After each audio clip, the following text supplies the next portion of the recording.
Welcome to a lesson with Dr. Powell.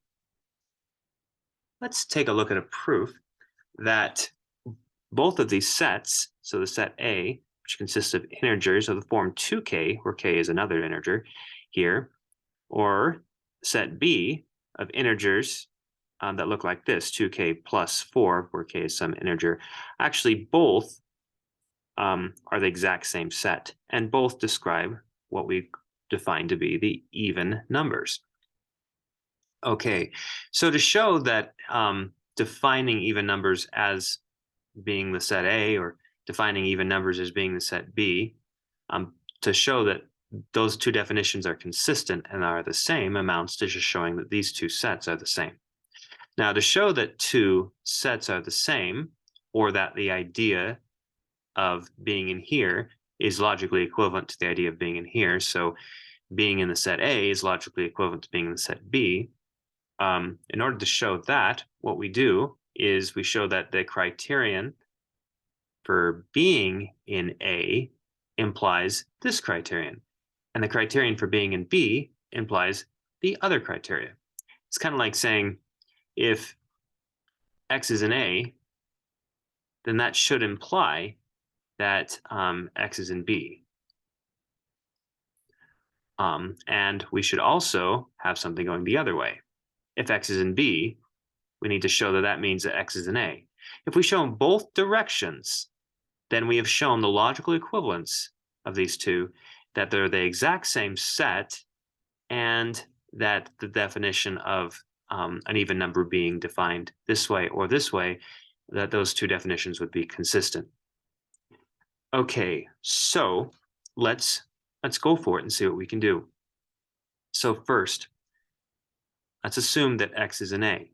What does that mean? That means that X can be written as 2k for some integer k. Now we need to show that that would match the criterion for B. Now since we've assumed A, we've assumed that there exists a k that works. Now that k that works here might not be the k that would work here, so we use a different variable. Because we fixed this k, but we haven't fixed this one. This is just like there exists some integer that works here.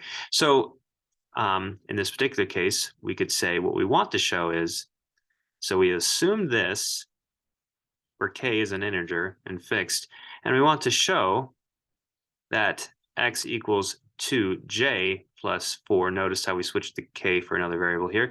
X is equal to 2j plus 4 for some integer k, or j, I mean, where j is an integer, for an integer j. So how do we do this? We just need to find an integer j that would work, knowing that x is equal to 2k to begin with. So really what we want to do is show that 2k is equal to 2j plus 4, solve for j, and show that that j is actually an integer. Well, that's not too bad. We have 2k minus 4 is equal to 2j. Notice if we divide both sides by 2, this side is divisible by 2, both of these parts. We end up getting j is equal to k minus 2, which is an integer. So we're done with that case. We've just shown that x is A in A implies that x is in B. Okay, let's work the other way now. All right. So to go the other way, we're going to first assume that x is in B, so the criteria here is satisfied here. So let's suppose that, and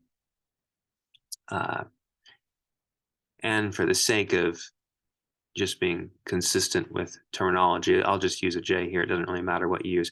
So let's suppose that x is equal to 2j plus 4. What we want to show is that there exists an integer k such that this is also equal to 2k. So basically, we just need to solve for k and show it's an integer here in this equation, which is simple. We divide both sides by 2, and we get that k is equal to j plus 2. Hey, that's an integer, which means, hey, k is an integer. We've just satisfied that criterion there. So assuming this criterion implies that one. So which means x is being in B implies that x is in A. So we've just shown both directions. This implies this, and this implies this, which means these two sets are the exact same. Hence, they are two equivalent ways of defining what it means to be an even number. Thanks for watching.